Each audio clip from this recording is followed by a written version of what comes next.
네, 온몸을 쪼개는 듯한 더위가 기승인데 요즘 무탈하십니까?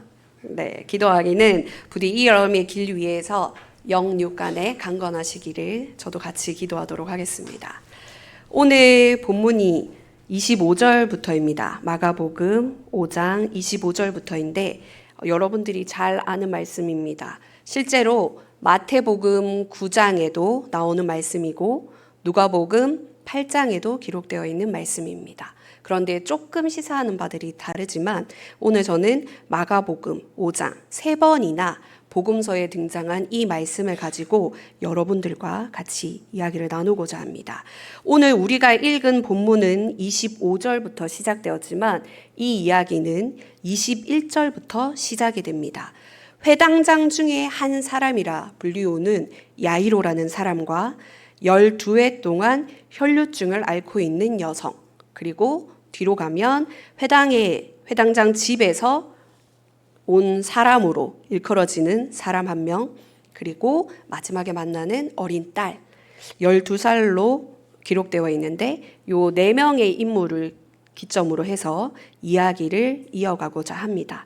여러분들께서도 이 각각의 사람들이 어떠한 믿음의 고백을 하는지 눈으로 그리고 귀로 마음으로 담으시기를 소원합니다. 먼저 처음 21절에 등장한 걸로 나오자면 큰 무리가 예수님을 기다렸습니다. 예수님의 소문도 들었을 것이고 복음서에 여러 번 등장하는 것으로 봤을 때에는 예수님께서 병 고치는 행하고 계셨습니다. 그래서 많은 곳을 가시며 중풍병자도 고치시고 맹인도 고치시고 걷지 못하는 자도 고치시고 많은 사람들을 고치셨습니다. 이 소문이 들렸을 때 무리들이 모여들었습니다. 나도 고침을 받을 수 있지 않을까? 나도 저 사람 곁에 가면 뭔가 이로운 것을 얻을 수 있지 않을까? 수많은 사람들이 몰려 있을 때에 예수님을 따르는 무리가 예수님을 밀치면서 앞으로 자기들이 원하는 목적에 따라서 앞으로 예수님이 떠밀려 가고 있는 상황이었습니다. 이 떠밀려 가고 있는 상황에서 첫 번째 한 사람이 등장합니다. 회당장이라고 불리우는, 야이로라고 불리우는 회당장 중에 한 사람. 이 사람은 권위가 있는 사람입니다. 회당장은 어떤 권위를 가졌냐면 예배를 주관하고 기도하고 율법서와 선지서를 읽고 설교할 사람들을 택하는 일을 하는 사람이었습니다. 율법에서 어긋난 행동이 있다면 그를 질타하는 일도 마다하지 않는 사람이었습니다. 유대 공동체 안에서 회당장이라는 사람은 권위가 있는 사람이었습니다. 이 권위가 있는 사람이 자신의 딸, 아주 어린 딸을 위해서 예수님 앞에 나와서 무릎을 꿇었습니다. 그리고 제 어린 딸이 죽어가고 있습니다. 그래서 예수님, 제 어린 딸에게 오셔서 손을 얹어서 안수해 주시면 그 어린 딸이 그 병에서 놓여서 구원을 받게 해 주십시오 라고 요청했습니다. 그래서 그 말씀을 들은 예수님과 거기에 둘러싼 많은 무리들이 이 말씀을 듣고 아마 추측하기로는 회당장의 집으로 가고 있는 와중이었습니다. 그런데 이야기가 갑자기 뚝 끊어집니다.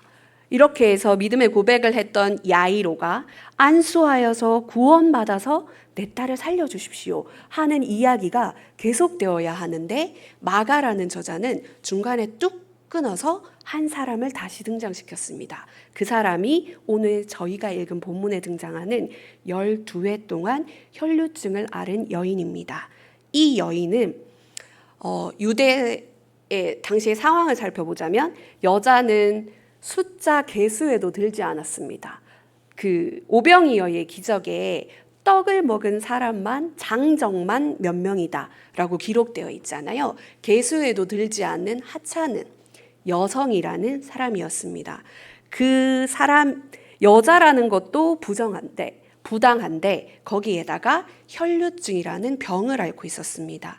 이 병은 월경과는 다르게 한 달에 한 번 찾아오는 월경과 다르게 자궁 내의 출혈로 인해서 계속해서 부정한 출혈이 계속되는 사람이었습니다. 상상해 보십시오.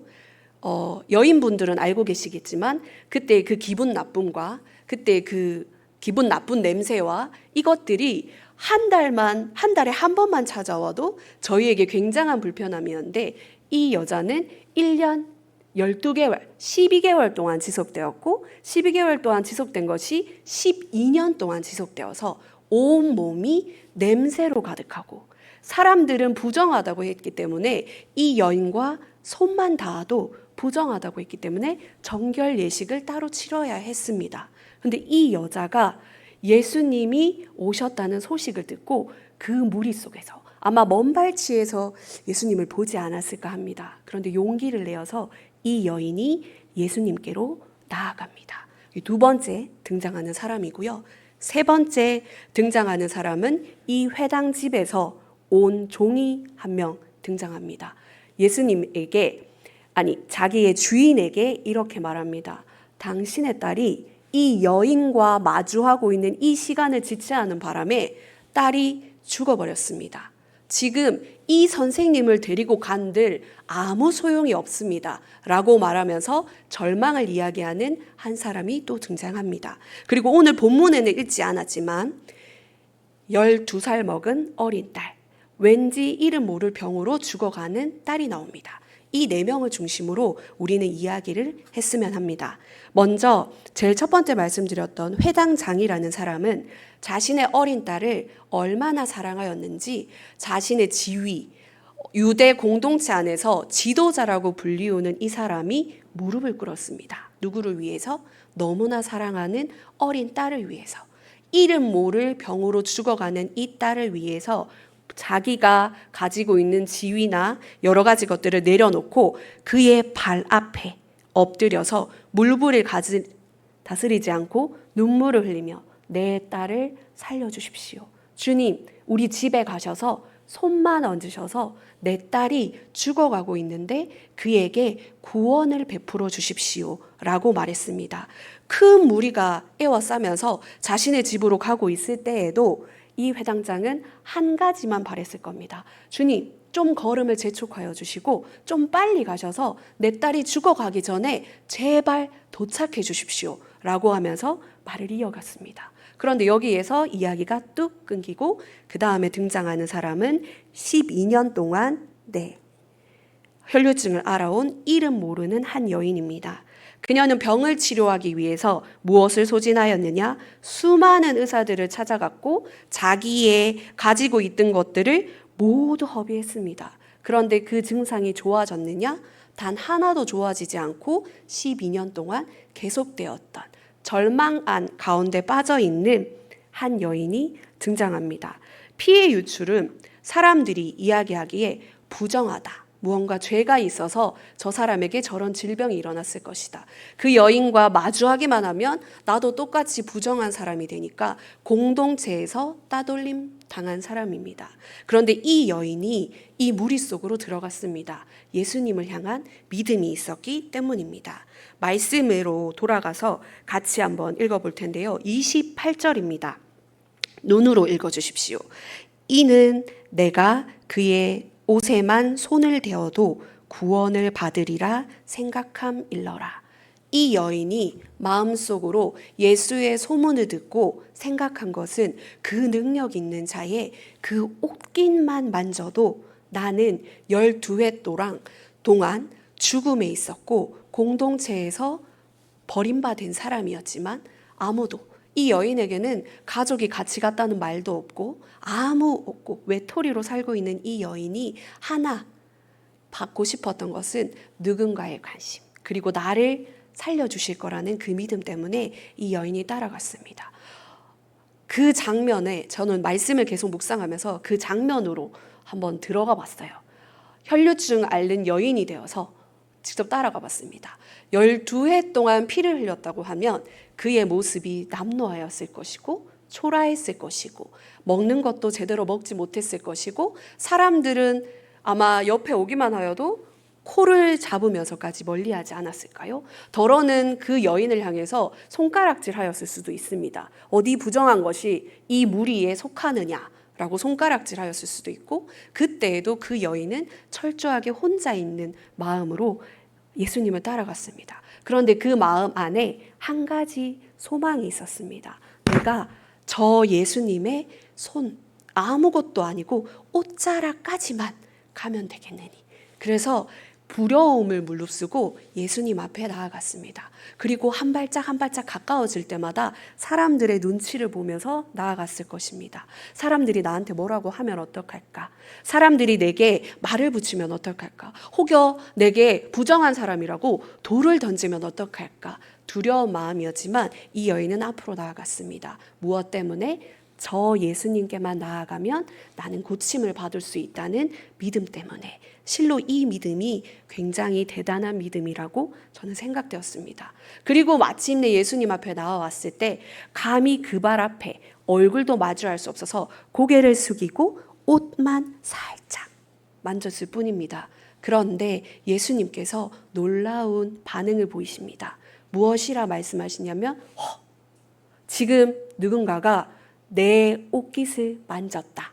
내 능력이 지금 나갔다. 예수님은 온 무리가 이끌어서 어디로 가는지 휩쓸려 가고 있는 무리 가중에서도 한 사람의 간절한 손길을 받으셨습니다. 그리고 그 여인을 보기 위해서 오늘 말씀에 적혀져 있는데요. 예수님께서 말씀하시기를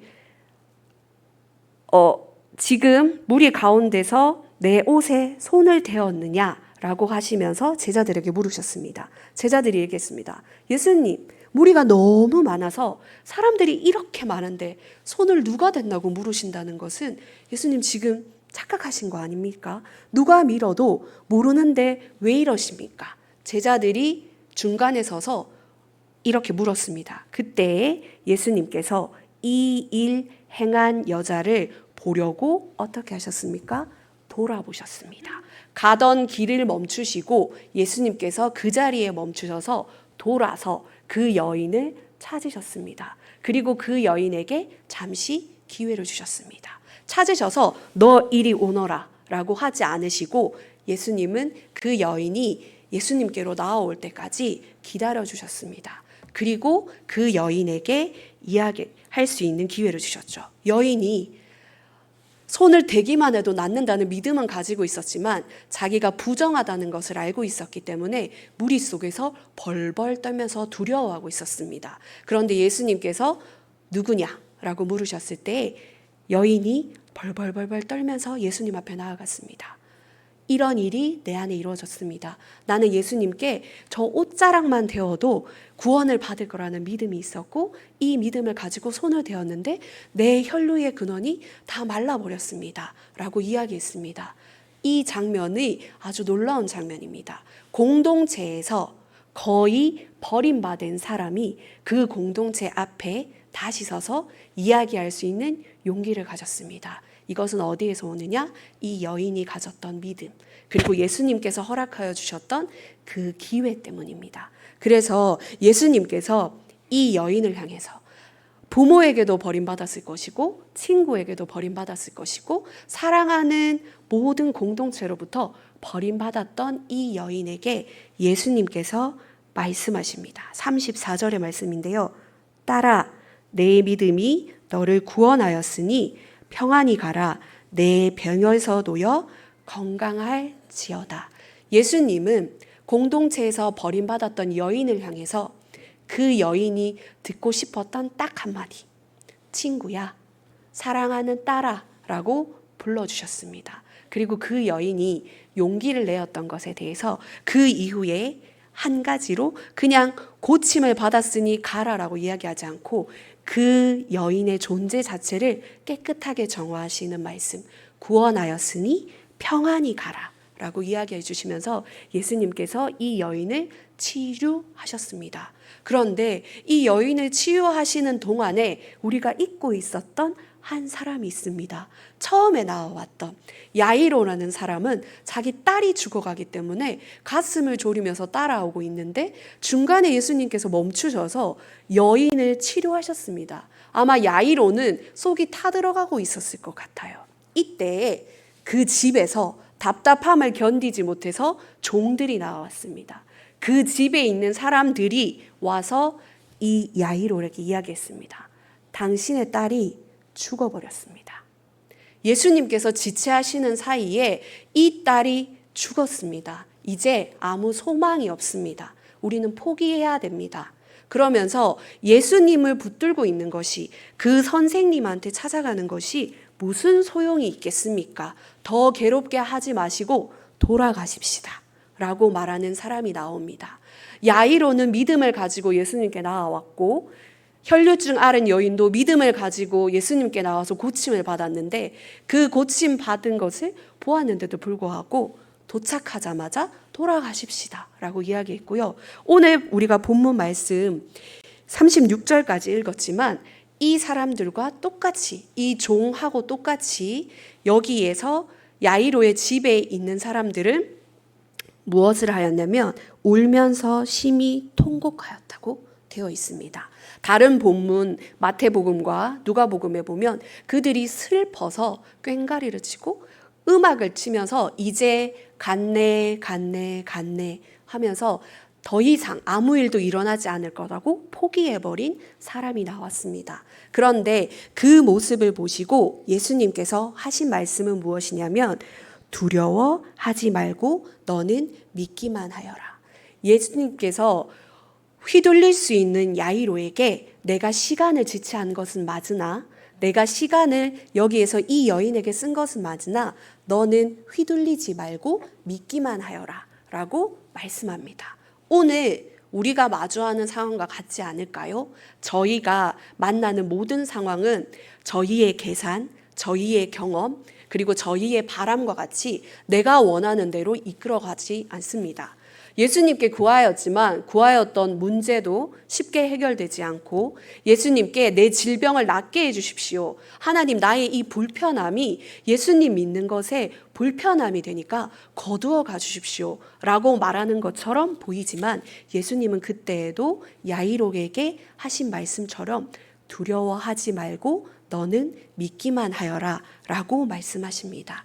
오늘 이렇게 등장하는 4명의 사람들의 이야기를 들으면서 저는 여러분들이 예수님이 우리에게 주시는 것이 무엇인지 집중할 수 있는 분들이 되었으면 합니다. 병을 고친다는 것은 헬라어로 말했을 때 소조라는 단어로 불리게 됩니다. 그거는 뜻을 번역하자면 병을 고쳐주십시오 라고 말하는 것이 주님 구원해 주십시오 라는 말과 동의어입니다. 야이로가 예수님께 간청하면서 주님 그의 손에 얹으셔서 구원하여 주십시오 라는 말은 주님 치료하여 주십시오. 온 몸과 내가 아픈 병만이 아니라 이 모든 것을 하나님 치료하셔서 구원받는 기쁨을 허락하여 주십시오 라고 간청한 것에 있습니다. 오늘 저희가 하나님 앞에 막히는 것이 있을 것입니다. 내가 간절히 소원하면서 하나님 앞에 두려움을 가지고 나아가서 소원하는 것이 있을 것입니다. 그런데 그 일들이 내가 원하는 때에 지체되기도 하고 이루어지지 않을 때도 있습니다. 근데 그때에 우리가 원하여야 할 것은, 하나님 앞에 구해야 할 것은 믿음입니다. 두려워하면서 구해야 하는 것이 예수님께서 야이로에게 말씀하셨던 것처럼 두려워하지 말고 너는 지금 이 자리에서 믿기만 하여라 라고 하셨던 그 믿음이다. 그 믿음이 이 혈류증 앓았고 죽어가는 여인을 살렸던 것처럼, 또는 나중에 말씀 끝으로 가서 40절부터 이제 야이로의 딸에게 가서 사람들은 야이로의 딸이 죽어서 통곡하고 있으며 포기하였을 때에 예수님께서 그녀가 죽지 않았고 잔다라고 비유합니다. 잔다라고 이야기했을 때에도 사람들은 또 상반되게 비웃었다라고 되어 있습니다. 예수님께서 잔다라고 선포했는데도 불구하고 비웃었습니다. 아니요, 우리가 봤어요. 숨이 끊어졌습니다. 죽었습니다. 12해 동안 혈류증을 앓았던 여인도 죽은 것과 다름없는 삶을 살았을 때 예수님께서 내 딸아, 내 믿음이 너를 구원하였다 라고 이야기해 준 것처럼 소망이 다 끊어졌을 때에도 예수님께서 이야기해 주셨습니다. 이런저런 치료를 받아도 낫지 않았던 그 여자를 12년 동안 괴롭혔던 그 질병에서 놓여주게 해주셨던 것처럼 12해 동안 이름 모를 질병으로 죽어가고 있는 그 딸이 자고 있으니 마지막에 예수님께서 일어나라, 소녀야 일어나라 라고 했을 때 그 어린 딸이 일어났습니다. 이것은 그 여자아이가 가졌던 믿음이 아니라 아버지가 가졌던 그 믿음 때문에 살게 되었습니다. 우리는 종종 두려움 때문에 또는 내가 가진 어떤 사고방식 때문에 하나님의 하실 일들에 대한 의심을 할 때가 있습니다. 그러나 하나님께서 원하시는 것은 내가 두려워할지라도 앞으로 나아오고 입술로 고백하는 그 믿음이고요. 그리고 죽어서 다 끝난 것 같고 다 포기해야 될 것 같은 상황이 아니라 하나님께서 하실 그 이후에 하실 일들입니다. 우리가 나아갈 수 있는 것은 이것들 앞에서 줄 수 있는 것이 아니라 믿음. 그러함에도 불구하고 두려움으로 나아가서 낙담하거나 절망하거나 두려움 가운데서 살고 있는 것이 아니라 세상의 가치나 도전조차 하지 못하고 포기해버려서 아무 희망도 없이 살고 있는 것들이 아니라 믿음은 바라는 것들의 실상이요 보이지 않는 것들의 증거이다. 히브리서 11장 3절의 말씀처럼 하나님만이 유일한 소망이라고 믿고 이 두려움을 이겨내고 하나님께 나아가는 것이라고 생각합니다. 그러면 우리는 하나님의 구원을 얻는 은혜를 오늘 여기에서 이후에 우리가 천국에 모두 다 들어가겠지만 그 천국을 지금 여기에서 내 삶이 내가 원하는 대로 당장 달라지지 아니할지라도 여기에서 사는 그 구원의 기쁨을 누리실 수 있는 우리 대구 수성교회의 성도님들이 되시기를 간절히 소원합니다. 우리